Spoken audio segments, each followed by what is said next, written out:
This is the Bogotá River. According to environmental experts, there is no better example of environmental mismanagement than this waterway.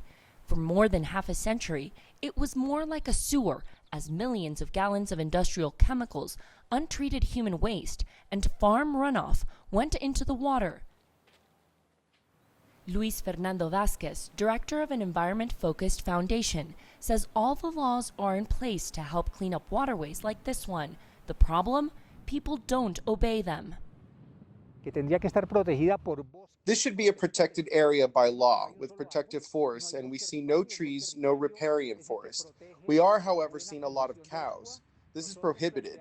In fact, with a sentencing that was confirmed by the State Council a couple of years ago. But Colombia's legislators continue to look for ways to help close legal loopholes. The Senate proposed a new law in March that set clear rules about who could and would be sanctioned for causing harm to the environment. The fines would go up to around $1.3 million. One Colombian environmentalist says the law would be a win for the environment, but more importantly, the government must enforce it. Ruiz Soto says Colombians have a big part to play in this. If citizens speak up in favor of environmental protection, the government is more likely to listen.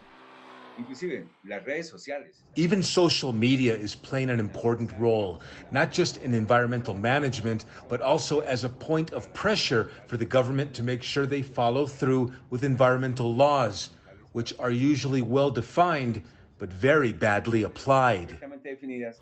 Monetary penalties could help when it comes to costly recovery efforts. For example, the recuperation of this river needs cash, and budgetary issues are among the many hurdles that need to be overcome to see change.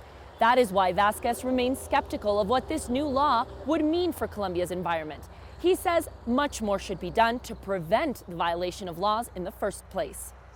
What we should be doing is stop contaminating the Bogotá River, which would involve control by environmental authorities to stop the deforestation, the pollution, the cows, and everything else. And if we stop the pollution, the river could recuperate itself in 800 years. Michelle Begue, CGTN, Bogotá, Colombia.